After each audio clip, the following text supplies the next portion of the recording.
29절까지 말씀입니다. 창세기 27장 1절부터 29절까지 말씀 한 절씩 교독하겠습니다. 27장 1절입니다.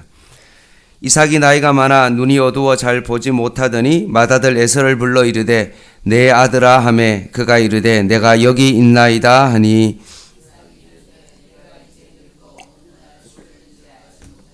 그런즉 내 기구 곧 하살통과 활을 가지고 들에 가서 나를 위하여 사냥하여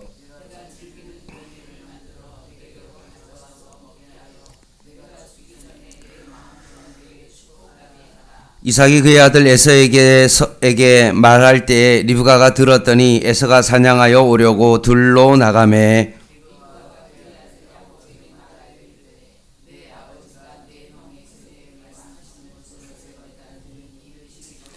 나를 위하여 사냥하여 가져다가 별미를 만들어 내가 먹게 하여 죽기 전에 여호와 앞에서 내게 축복하라 하게 하라 하셨으니 염소떼에 가서 거기서 좋은 염소 새끼 2마리를 내게로 가져오면 내가 그것으로 내 아버지를 위하여 그가 즐기는 별미를 만들리니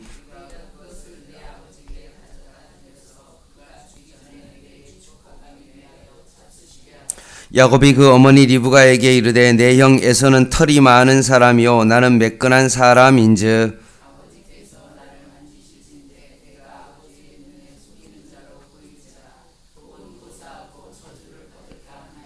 어머니가 그에게 이르되 내 아들아 너의 저주는 내게로 돌리리니 내 말만 따르고 가서 가져오라.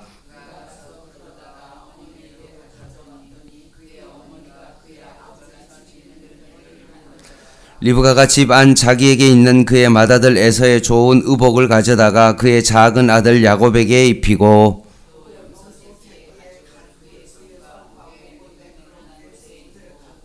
자기가 만든 별미와 떡을 자기 아들 야곱의 손에 주니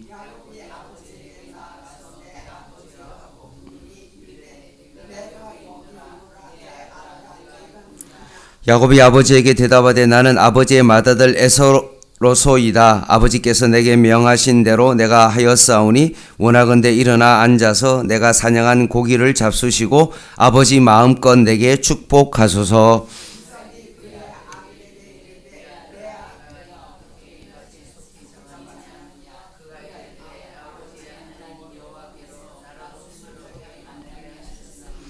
이삭이 야곱에게 이르되 내 아들이야 가까이 오라. 내가 과연 내 아들 에서인지 아닌지 내가 너를 만져보려 하노라.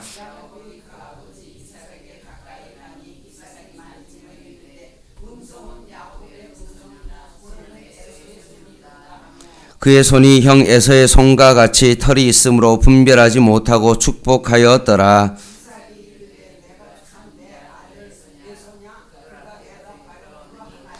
이삭이 이르되 내게로 가져오라. 내 아들이 사냥한 고기를 먹고 마음껏 내게 축복하리라. 야곱이 그에게서 가져가매 그가 먹고 또 포도주를 가져가매 그가 마시고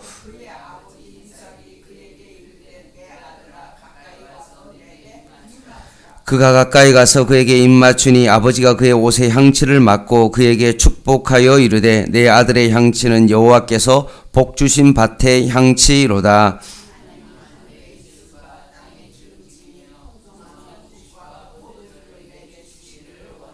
같이 읽겠습니다. 만민이 너를 섬기고 열국이 내게 굴복하리니 내가 형제들의 주가 되고 내 어머니의 아들들이 내게 굴복하며 너를 저주하는 자는 저주를 받고 너를 축복하는 자는 복을 받기를 원하노라. 아멘.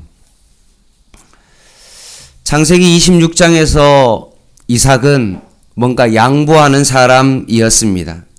하나님의 선하신 인도하심을 받고 뭔가 다투려고 하지 아니하고 하나님의 언약의 백성으로 철저하게 자신의 삶을 순종하며 살아갔습니다. 특별히 블레셋 왕 아비멜렉에게 하나님의 살아계심을 보일 정도로 이삭은 믿음의 사람이었습니다. 아브라함의 믿음의 언약 계승자로 조금도 부족한 그런 사람이 아니었습니다. 그럼에도 불구하고 그의 맏아들 에서는 그의 나이 40세 되던 해 이삭이 100세 되던 해 이방 여인과 결혼하여 언약 가문의 명예를 더럽혔습니다. 그래서 에서는 자기 스스로 언약의 계승자가 아님을 증명했습니다. 그리고 오늘 본문 27장이 시작되어집니다. 1절에 보면 이삭이 나이가 많아 눈이 어두워 잘 보지 못했다라고 되어 있습니다. 나이가 들었다라고 했는데 이때 이삭의 나이가 137세였습니다. 그러니 26장과 27장 그 사이를 바라봤을 때 한 37년의 공백이 있었던 거죠. 믿음이 좋았던 그 이삭이 37년의 공백 속에 오늘 본문에 보면 눈이 어두웠다라는 어떤 육체적인 어떤 어두움보다는 이것은 영적인 눈이 어두워졌다라고 보시면 됩니다. 엘리 제사장이 나이가 많아서 영적인 눈이 어두워져서 자기 처소에 누웠던 것과 마찬가지로 사무엘은 여호와 전에서 밝은 그곳에서 하나님의 계가 있는 여호와 전 안에 누웠다라고 되어 있었던 것과 같은 것입니다. 노인 모세도 신명기 34장 7절 말씀에 모세가 죽을 때 나이 120세였으나 그의 눈이 흐리지 아니하고 기력이 쇠하지 아니했다라고 말했던 것처럼 이 눈은 육체적인 눈이기도 하지만 영적인 어떤 그런 눈이라고 보면 되어집니다.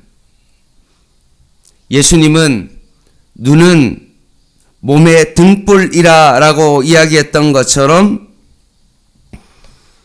언약의 계승자인 이 이삭이 자신의 몸과 영혼과 그 모든 마음들이 결국 기력이 쇠해졌다라는 것을 보게 되어집니다. 자, 이런 상태 가운데 2절입니다. 이삭이 이르되 내가 이제 늙어 어느 날 죽을는지 알지 못하니 라고 되어 있죠. 결국 자신이 죽음이 임박했다라고 느껴졌습니다. 그때가 이제 137세였고요. 그리고 그가 180세에 죽었으니 실제로 43년을 더 살고 죽었습니다. 그리고 2절부터 4절까지 말씀을 쭉 보면 제가 한번 읽어드릴게요. 이삭이 이르되 내가 이제 늙어 어느 날 죽었는지 알지 못하니 그런즉 내 기구 곧 타살통과 활을 가지고 들에 가서 여기 보면 나를 위하여 사냥하여 내가 즐기는 별미를 만들어 내게로 가져와서 먹게 하여 내가 죽기 전에 내 마음껏 내게 축복하게 하라 라고 되어 있습니다. 3, 4절만 하더라도 이삭 자기 자신에 대해서 나라는 인칭 대명사가 5번 나옵니다. 그러나 원어에도 이 말씀을 더 찾아보면 사실은 원문 속에 2번이 더 나오는데 결국 요 짧은 3절과 4절 사이에 나라는 요 단어가 7번이나 나온다는 것을 볼 수 있습니다. 영적인 눈이 어두우니 내 자신밖에 보이지 않는 이삭의 모습을 보게 됩니다.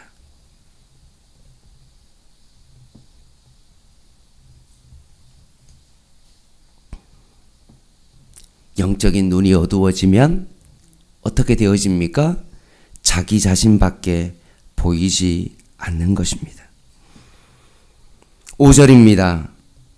이삭이 그의 아들 에서에게 말하되 리브가를 가가 들었더니 라고 되어 있죠. 지금 이삭이 그의 아들에게 한 말을 리브가가 들었다라고 되어 있습니다. 오늘 이 본문 속의 이삭과 리브가는 참으로 소통의 어떤 그것이 완전히 단절되었음을 볼 수 있습니다. 그냥 리브가가 여기서 들었다라는 것이 그냥 한 번에 어떤 엿듣다라는 그런 뜻이 아니라 요게 어떤 단어이냐면 들었다라는 요 단어가 능동태 분사형으로 되어 있습니다. 그러니까 의도적으로 한 번만 들은 것이 아니라 여러 번 반복해서 그 행동을 했다는 것입니다. 평상시에도 리브가가 이삭의 말을 늘 엿들어 왔다는 것을 보게 되어지고 부부간의 소통이 참 문제가 많았다는 것을 보여주는 장면입니다. 이삭의 리브가의 어떤 결혼의 어떤 그 모습은 너무나 우리가 이상적인 모델로서 참으로 적합합니다. 그러나 노년이 되어서의 어떤 이들의 모습은 그렇게 보이지가 않습니다. 이삭, 자기 자신을 제물로 바치려고 했던 사람, 아내의 출산을 위해서 20년 동안 기도했던 사람, 늘 우물을 양보했던 믿음의 사람이었습니다. 리브가 어떤 사람이었습니까? 자기 고향을 정말로 믿음으로 떠나왔던, 결혼을 위해서 믿음으로 고향을 떠나왔던 사람입니다. 근데 완전히 이 두 사람이 부부가 믿음이 완전히 바닥이 나 버렸습니다. 사랑하는 성도 여러분, 믿음은 과거형이 아니라 현재형입니다. 내가 과거에 정말로 이런 믿음을 가졌지? 그것이 중요한 것이 아닙니다. 현재 내가 어떤 믿음을 가지고 있느냐가 참으로 중요합니다. 내가 과거에 교회를 위해서 정말 이런 것을 했다라는 어떤 그것이 자신의 믿음이 아니라 현재 자신의 모습이 자신의 믿음입니다. 이삭과 리브가가 영적으로 현재 믿음이 무너지자 어떤 일이 벌어졌습니까? 자녀에게 그것이 전달되었습니다. 8절 말씀입니다. 그런즉 내 아들아, 내 말을 따라 내가 명하는 대로 염소떼에 가서 거기서 좋은 염소 2마리를 내게로 가져와라. 그래서 이것을 아버지가 잡수시게 하자라고 하면서 자녀에게 거짓말을 가르칩니다. 믿음이 바닥나자 이런 일을 하게 되어집니다. 절대로 해서는 안 되는 거죠. 아무리 언약 계승자이기 때문에 그것을 잊는 것은 맞지만 그것을 거짓말까지 해가면서 그렇게 하는 것은 옳은 방법이 아닌 것입니다. 리브가가 아무리 자신이 사랑한다고 하더라도 야곱에게 이러한 불의한 방법을 요구해서는 안 되는 것입니다.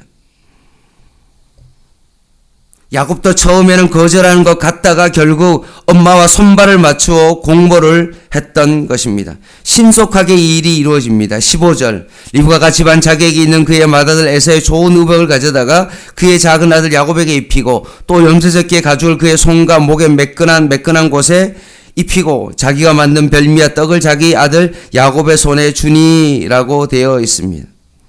특식을 준비했고 의복까지 입히고 정말 털이 나는 것을 잊는 것처럼 만반의 거짓말을 준비했던 것입니다. 잠언 4장 23절 말씀 아시죠? 모든 지킬 만한 것 중에 더욱 내 마음을 지키라. 생명의 근원이 이에서 남이라 라고 말씀합니다. 결국 리브가와 야곱이 실행에 옮깁니다.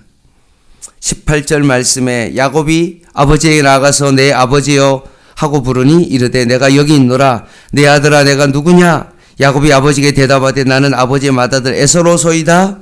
아버지께서 내게 명하신 대로 내가 하였사오니 원하건대 일어나 앉아서 내가 사냥한 고기를 잡수시고 아버지 마음껏 내게 축복하소서라고 합니다. 의심초의 질문을 야곱이 수차례 던지지만 결국 야곱의 거짓의 횟수가 더 늘어나고 나중에는 여호와의 이름까지 빙자하여 거짓말을 하게 되어집니다. 한번 죄에 빠지기 시작하면 걷잡을 수 없는 그런 일들이 벌어지게 된 것입니다. 결국 이 사기극에 속아 야곱을 이삭은 축복하게 되어지죠. 언약의 계승자로서 작정한 대로 모든 것이 이루어지게 되어집니다. 말씀을 마무리하겠습니다.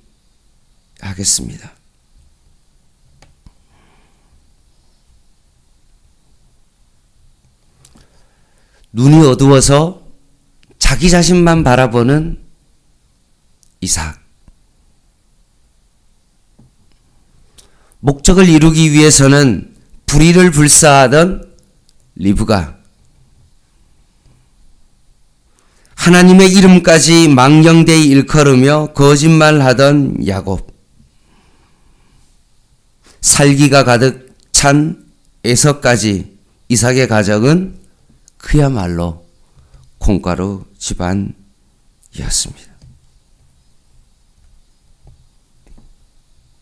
그런데 이런 가정임에도 불구하고 여러분 꼭 기억하셔야 됩니다. 하나님의 그 언약을 이루시는 그 가정 속에 하나님은 절대로 그것을 포기하지 아니하신다는 것입니다.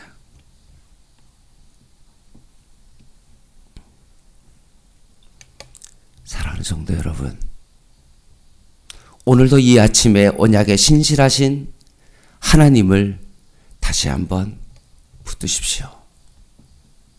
영적인 눈이 어두워 하나님을 제대로 보지 못하는 그런 삶을 살아가지 마시고, 어떻게 하든지 악착같이 내가 원하는 것을 이루려고 하는, 거짓말을 해도 된다는 어떤 그런 생각을 가지고 있고,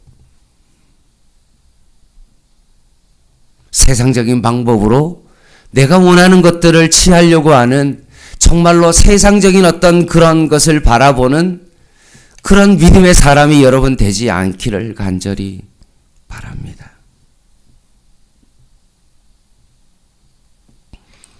사단은 오늘도 우는 사자처럼 우리에게 두려움을 주고 이 세상 가운데 살아가기를 원하는 그런 삶을 우리에게 늘 다가와서 유혹할 텐데, 이럴 때마다 넘어지지 마시고 오늘도 언약에 신실하신 그 하나님을 바라보시고, 실수하더라도 그 자리에서 그 실패가 잘못된 실패로 완전히 가는 것이 아니라 오히려 그 실패 속에서 오히려 하나님의 언약을 바라보며 그 실패가 밑거름이 되어 다시 한번 언약으로 돌아가고 다시 그런 반복된 실수를 하지 않도록 언약 백성으로 그 삶을 살아가는 저와 여러분 되시기를 주님의 이름으로 간절히 부탁을 드립니다. 기도하겠습니다.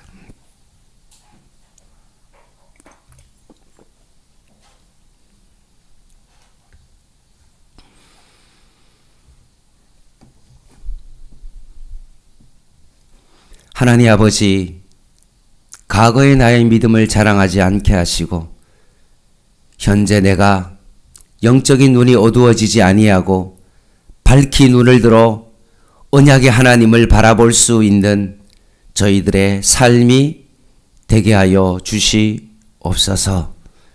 특별히 하나님, 믿음의 사람으로 오늘도 살아갈 수 있도록 도와주시고 한 걸음 한 걸음 그 걸음을 믿음으로 딛게 하여 주시고, 때로는 하나님 내가 잘못된 판단과 거짓말과 세상의 것에 눈이 팔려 내 자신만을 바라보는 내 자신을 발견하게 될 때 다시 한번 언약으로 돌아가게 하여 주시고 신실하신 그 예수 그리스도를 굳게 붙잡고 믿음으로 그 길을 걸어가게 하여 주시옵소서.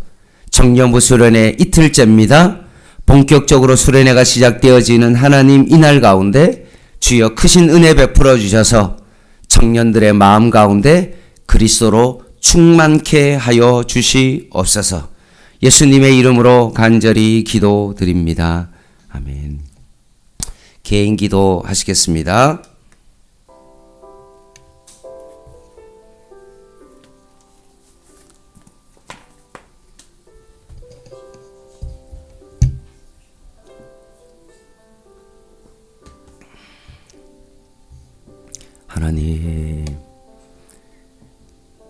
자기 생각이 많고 자기 뜻대로 예수님이 십자가에 죽으면 안 된다라고 말했던 베드로처럼 사단아 내 뒤로 물러가라고 말씀하신 주님,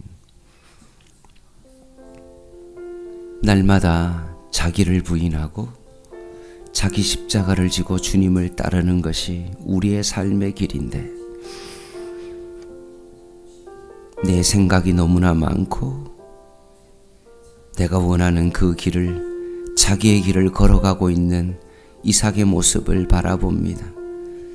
믿음이 좋았던 그 이삭도 자기밖에 모르는 그런 사람으로 바뀌어져 버리고, 리브가는 하나님 아버지 믿음의 결단에서 벗어나 이제는 거짓말하는 자로 살아가며,